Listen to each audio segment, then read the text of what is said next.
전국 곳곳에 한파특보가 발효됐습니다. 10일 아침 최저기온이 영하 10도를 밑도는 강추위가 계속되면서 한랭질환 환자도 급증하고 있습니다. 이번 추위는 주말인 12일부터 한풀 꺾이겠습니다. 양양군 선거관리위원회가 김진아 양양군수에 대한 주민소환 청구를 인용했습니다. 양양군수 주민소환 투표는 총 투표권자의 3분의 1이 투표하고 과반이 찬성하면 양양군수는 직을 잃게 됩니다. 강원FC가 2025 시즌권을 판매합니다. 시즌권은 모든 홈경기장에서 사용할 수 있는 통합 시즌권과 강릉과 춘천에서 쓸 수 있는 카드 시즌권으로 나눠 판매합니다. 원주시가 올해 교통시설 분야에 71억 원을 투입해 교통안전을 강화하겠다고 밝혔습니다.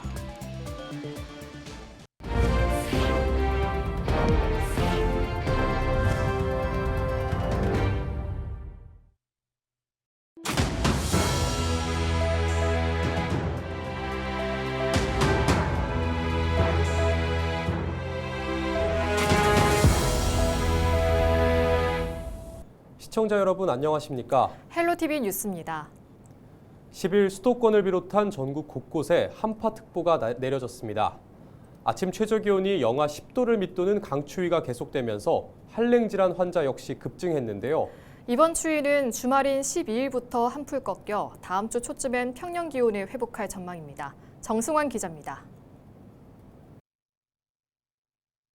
높이 50m의 폭포가 거대한 빙벽으로 변했습니다. 최저기온이 영하 10도를 밑도는 강추위가 이어지면서 폭포수도 꽁꽁 얼어붙은 겁니다. 이날 아침 최저기온은 서울은 영하 12도, 대전은 영하 13도, 춘천은 영하 19도로 뚝 떨어졌고 전주와 부산도 영하 10도 아래를 기록했습니다. 최저기온 영하 10도 이하의 추운 날씨가 며칠째 이어지면서 하천은 이렇게 돌로 내리쳐도 깨지지 않을 만큼 꽝꽝 얼어붙었습니다. 거리로 나선 사람들은 두꺼운 외투에 마스크와 모자까지 쓰며 중무장했지만 추위를 피하기 어려웠습니다. 얼마나 추운지 이렇게 꽁꽁 싸매고 기도 싸매고 이렇게 꽁꽁 너무 추워가지고 싸매고 돌아다닙니다. 살을 애는 듯한 매서운 추위에 거리를 다니는 사람들도 눈에 띄게 줄었습니다. 너무 추워서 사람들 지금도 보시다시피 안 다니잖아요. 어제하고 또 오늘하고 또 틀려요. 동장군이 위세를 떨치면서 한랭질환 환자도 급증했습니다. 강원도 원주시 태장동 한 편의점에서는 지난 9일 외부 의자에 앉아있던 80대가 저체온증으로 목숨을 잃었습니다. 지난달부터 이달 8일까지 발생한 한랭질환 환자는 140명을 넘어선 것으로 질병관리청은 집계했습니다. 저체온증을 예방하기 위해서는 두꺼운 옷을 한 겹만 입지 마시고 여러 겹을 착용해서 체온 보호를 하셔야 합니다. 야외 활동 시 장시간 저온 환경에 노출되지 않도록 하고 과도한 음주는 추운 장소에서 잠이 들 수 있기 때문에 이번 추위는 일요일인 12일부터 한풀 꺾여 평년 기온을 회복했다가 다음 주 후반부터 다시 추워질 전망입니다. 북서쪽에서 남하하는 찬 공기의 영향으로 내일까지는 평년보다 낮아 춥겠습니다. 12일부터는 평년 기온으로 회복이 예상되지만 다음 주 후반 16일에는 아침 최저기온이 서울은 영하 9도, 춘천은 영하 15도로 다시 한번 기온 하강이 예상되니 각별히 주의하시기 바랍니다. 헬로티비 뉴스 정승환입니다. 김진아 양양군수가 구속수사를 받은 데 이어 주민 소환 투표까지 치르게 됐습니다. 양양군수의 주민 소환 투표는 다음 달 3일 발의되는데 투표일은 2월 26일이 유력합니다. 총 투표권자의 3분의 1이 투표하고 과반이 찬성하면 양양군수는 직을 잃게 됩니다. 보도에 최성식 기자입니다. 뇌물수수와 민원인 강제추행 혐의 등으로 구속수사를 받고 있는 김진아 양양군수에 대한 주민 소환 투표가 사실상 확정됐습니다. 양양군 선거관리위원회는 10일 김진아 양양군수 주민 소환 청구를 인용 결정했다고 밝혔습니다. 주민소환 청구 서명부 심사 결과 유효 서명수가 4,215명으로 확정돼 최소 요건을 충족한 겁니다. 오늘 저희 위원회에서 양양군수 김진아에 대한 소환 청구 요건들을 저희가 위원회에서 살펴본 바 다 청구가 적법하다고 인정되었기에 저희가 인용을 했고요. 양양군 선관위는 10일 구속 상태인 김진아 군수에게 주민 소환에 대한 소명 요구서를 직접 전달하기로 했습니다. 이어 다음 달 3일 주민 소환 투표를 공고할 예정인데 투표일은 2월 26일이 유력합니다. 주민 소환 투표가 발의되면 김진아 양양군수는 이때부터 직무가 정지되며 부군수가 군수 권한 대행을 맡게 됩니다. 김진아 군수에 대한 주민 소환을 청구한 시민단체는 현직 군수가 용납할 수 없는 일탈을 저질렀다며 투표로 바로잡겠다고 밝혔습니다. 제일 중요한 거는 정치인은 신뢰예요. 군민들의 신뢰를 이제 잃은 군수가 정치력을 발휘할 수도 없고 그 지도에 따라서 군민들이 일사불란하게 움직일 수가 없습니다. 하루속히 빨리 주민 소환이 돼서 새로운 지도부가 양양군의 행정을 맡아야 된다. 주민 소환 투표는 일반 공직 선거와 동일하게 사전 투표가 시행되고 양양군 6개 읍면별로 투표소가 설치돼 투표 당일 오전 6시부터 오후 8시까지 투표가 치러집니다. 양양군 총 투표권자의 3분의 1 이상이 투표에 참여해 유효 투표수의 과반 이상이 찬성하면 주민 소환이 확정되며 김진아 양양군수는 직을 잃게 됩니다. 이에 앞서 강원경찰청 반부패 경제범죄수사대는 지난 2일 뇌물수수와 강제추행 등의 혐의로 김진아 군수를 구속한 뒤 지난 8일 검찰에 송치했습니다. 검찰은 이달 중 김 군수를 재판에 넘길 것으로 예상됩니다. 양양군은 현직 군수가 개인 비리 혐의로 구속 수사를 받고 주민 소환 투표를 치르는 초유의 상황을 맞았습니다. 양양의 이런 상황에 대해서 국민들께서 이제 우려하시는 분이 있는 것을 제가 알고 있습니다. 그렇지만 행정의 공백이라든가 차질은 있을 수가 없고 저를 비롯해서 우리 700여 공직자들이 이런 부분에 한치의 빈틈이 없이 소홀함이 없도록. 강원도 내에서 기초자치단체장에 대한 주민 소환 투표는 지난 2012년 원자력발전소 유치 문제로 김대수 전 삼척시장에 이어 이번이 두 번째입니다. 김진아 양양군수에 대한 주민 소환 투표가 치러지게 되면서 지역사회가 찬반으로 양분돼 극심한 혼란과 갈등을 피할 수 없게 됐습니다. 양양군청에서 헬로티비 뉴스 최성식입니다. 강원FC가 오는 3월 31일까지 2025 시즌권을 판매합니다. 시즌권은 모든 홈경기장에서 사용할 수 있는 통합 시즌권과 강릉과 춘천에서 각각 쓸 수 있는 카드 시즌권으로 나눠 판매합니다. 시즌권 가격은 성인 기준 통합은 24만 원, 강릉은 14만 5천 원, 춘천은 13만 원입니다. 강원FC는 또 한정 머플러와 카드 세트, 이벤트 참가 우선권 등이 주어지는 프리미엄 시즌권 500개도 성인 기준 28만 원에 한정 판매합니다. 원주시가 올해 교통시설 분야에 71억 원을 투자해 교통안전을 강화해 나갈 방침입니다. 우선 교통안전시설물 관리에 10억 원을, 교통신호등 관리 12억 6천만 원을 투입하고 보행자 안내 시스템 구축과 무인단속 카메라 설치 등도 병행합니다. 또 교통정보센터 운영과 버스정보 시스템 구축, 첨단 교통체계 구축 운영 등에 모두 14억 3,900만 원을 투입할 계획입니다.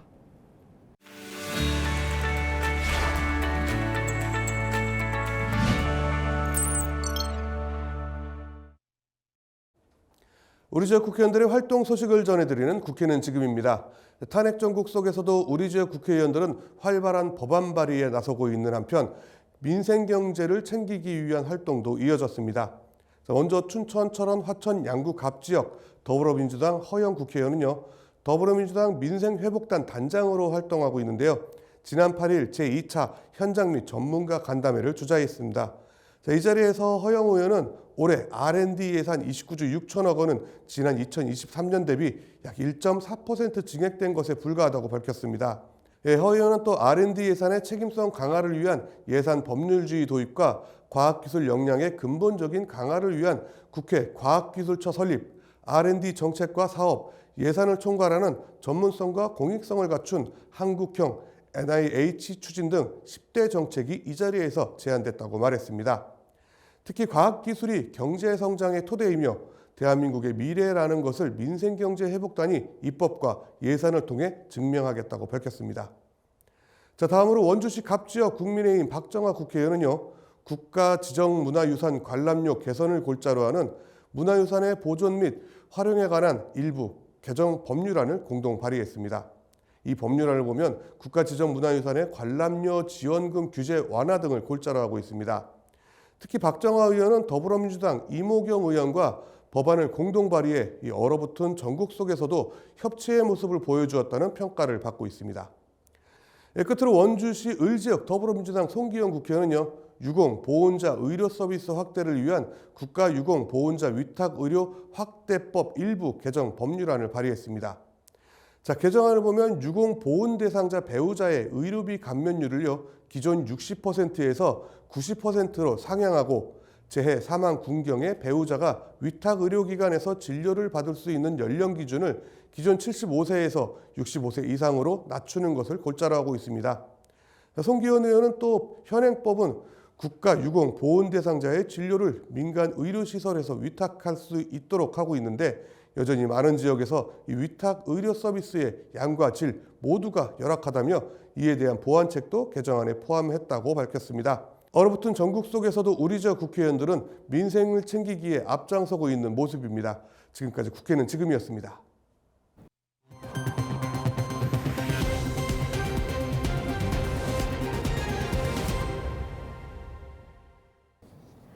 지난달 입주를 시작한 춘천의 한 민간임대 아파트에서 시공사와 시행사 간 공사대금 지급 갈등이 발생했습니다. 시공사 측은 공사대금이 올라 시행사 측에 변경 계약을 요구했으나 거부당하자 10일 오전 아파트 출입을 막고 유치권을 행사했습니다. 이에 시행사 측은 최초 계약한 공사대금은 전액 지급했다고 반박했습니다. 양측 갈등으로 인해 입주 예정자들은 열쇠를 받지 못하고 은행 잔금 대출 실행이 거부되는 등의 피해를 입었습니다. 시공사와 시행사는 대금 지급 관련 논의를 시작했지만 입장차를 좁히지 못하고 있습니다. 강원특별자치도 교육청이 올해 예산의 70%를 상반기 중 신속 집행할 계획이라고 밝혔습니다. 도교육청은 학교 현장에서 다음 달까지 가능한 공사에 대해 예산을 즉시 집행하고 시설 사업은 조기 발주를 통해 1분기 내 설계 용역을 완료할 예정입니다. 또 지역 경기 활성화를 위해 각종 행사와 자산 취득비 등을 상반기 중 집중 집행할 예정입니다. 동해시가 동계 전지훈련 메카로 입지를 굳히기 위해 전지훈련 선수단에게 파격적인 인센티브를 제공할 방침입니다. 먼저 2박 3일 이상 동해시에서 체류하는 전지훈련 선수단에는 시소유 체육시설 사용료를 면제하고 환영 만찬을 제공합니다. 또 4박 5일 이상 체류할 경우 훈련 경비 지원과 팀당 최대 400만 원의 체재비를 지원할 계획입니다. 이 밖에도 동해시 체육회는 겨울철 일요일부터 목요일에 한해 대형 숙박업소와 협의해 숙박료 30% 할인도 제공합니다. 춘천시가 곤충산업 거점단지 조성을 앞두고 전문 인력을 양성합니다. 이번 전문가 양성 교육은 다음 달 12일부터 14일까지 춘천 시민을 대상으로 진행됩니다. 교육을 원하는 사람은 오는 13일부터 24일까지 읍면동 행정복지센터 또는 농업기술센터에서 신청할 수 있습니다. 홍천군이 주민 스스로 마을 문제를 발굴, 해결할 수 있는 마을 공동체 지원 사업 참여단체 3곳을 모집합니다. 신청 자격은 홍천군의 생활 기반을 둔 주민 5인 이상의 모임 단체로 마을 공동체 보조금 지원 사업 경험이 없는 신규 공동체입니다. 선정 단체에는 최대 500만 원의 프로그램 운영비가 지원되며 지원금의 5% 이상은 자부담해야 합니다. 평창군은 직접 일자리 사업 상반기 참여자 접수를 완료하고 현장에 투입합니다. 선발된 참여자들은 근로계약 후 사업에 따라 4개월에서 6개월 동안 근무하게 되고 시급 1,030원과 간식비, 주휴수당 등이 지급됩니다. 현장 배치는 2월 전까지 완료될 예정이로 선발 결과는 평창군청 홈페이지를 통해 확인할 수 있습니다.